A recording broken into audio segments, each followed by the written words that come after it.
पराज्ञान के तीन आधार। आनंद वचनामृतम चतुर्थ खंड। शास्त्र में कहा गया है कि श्रवणयापि बहुभिर्यो न लभ्यः शृण्वन्तोऽपि बहवो यं न विदुः आश्चर्यो वक्ता कुशलोऽस्य लब्धा आश्चर्यो ज्ञाता कुशलानुशिष्टः। मानव समाज में कितने ही लोग हैं, किंतु उनमें कुछ मनुष्य ही आत्मज्ञान अर्जन करने का सुयोग पाते हैं। फिर उनमें भी अति अल्प लोग ही व्यावहारिक प्रशिक्षण का सुयोग पाते हैं। इसका मूल कारण क्या है? कारण यह है कि साधना विज्ञान ही दुर्लभ है। फिर अध्यात्म जिज्ञासुओं की संख्या तो और भी दुर्लभ है। फिर यथार्थ प्रकृत गुरु की संख्या और भी अधिक दुर्लभ है। किंतु हम चाहते हैं कि आध्यात्मिक साधना का अनुशीलन करने का सुयोग सभी पाएं। आध्यात्मिक विद्यार्जन की आध्यात्मिक साधना में आनंदानुभूति लाभ के लिए न्यूनतम योग्यता है एक मनुष्य का शरीर। केवल मनुष्य का शरीर पा जाने से न्यूनतम योग्यता मनुष्य पा जाता है। उसकी शिक्षागत कोई योग्यता रहे या न रहे, कोई सामाजिक प्रतिष्ठा रहे या न रहे, मनुष्य शरीर पाने से ही वह न्यूनतम योग्यता पा जाएगा। आध्यात्मिक साधना और साधना जनित आनंदानुभूति लाभ के लिए किंतु प्रणिपात, परिप्रश्न और सेवा के द्वारा उसे उत्सुक रहना होगा। प्रणिपात, प्र-नि-पत जोरघय प्रत्यय करके प्रणिपात शब्द निष्पन्न हुआ है। परम पुरुष को जानने के लिए एकांतिक इच्छा, एकांतिक ऐसना रहनी होगी और सब कुछ त्याग करने के लिए प्रस्तुत रहना होगा। प्रणिपात माने पूर्ण आत्मसमर्पण। इस पूर्ण आत्मसमर्पण के बिना कहीं कुछ भी नहीं हो सकता। मानव मन की संपूर्ण वृत्तियां सब समय ही जड़ वस्तु की ओर दौड़ती जा रही हैं। ऐसी अवस्था में वह परम पुरुष की ओर आगे बढ़ेगा किस तरह? इसी से जड़ जगत की ओर धाववान वृत्तियों को नियंत्रित कर उन्हें परम पुरुष की ओर चालित करना होगा। इसको ही प्रणिपात कहते हैं। परिप्रश्न। परिप्रश्न माने विशेष प्रश्न। प्रश्न माने जिज्ञासा। संस्कृत में परि एक उपसर्ग है और मूल धातु है प्रच्छ। तो वह परिप्रश्न क्या बात है?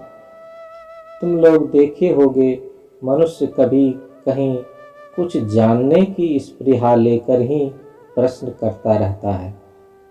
फिर कभी निहायत दूसरे को मूर्ख बनाने के लिए भी प्रश्न करता रहता है। उसे प्रश्न का उत्तर पहले से जाना हुआ है तो भी केवल दूसरे को मूर्ख बनाने के लिए उसे फिर जानना चाहता है। फिर बहुत बार मनुष्य कुछ निरर्थक प्रश्न भी पूछ बैठता है। इन्हें मनोरंजन के अतिरिक्त और क्या कहूँगा। ये परिप्रश्न नहीं हुए।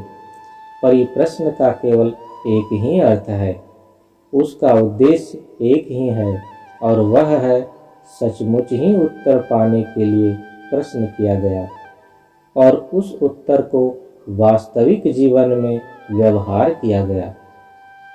तुम उत्तर जानकर उसी के अनुसार काम करोगे, क्योंकि यह जानकर ही तुमने प्रश्न किया।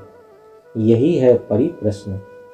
अध्यात्म साधक के सभी प्रश्न ही परिप्रश्न हैं, साधारण प्रश्न नहीं। सेवया। सेवया के माने सेवा के द्वारा।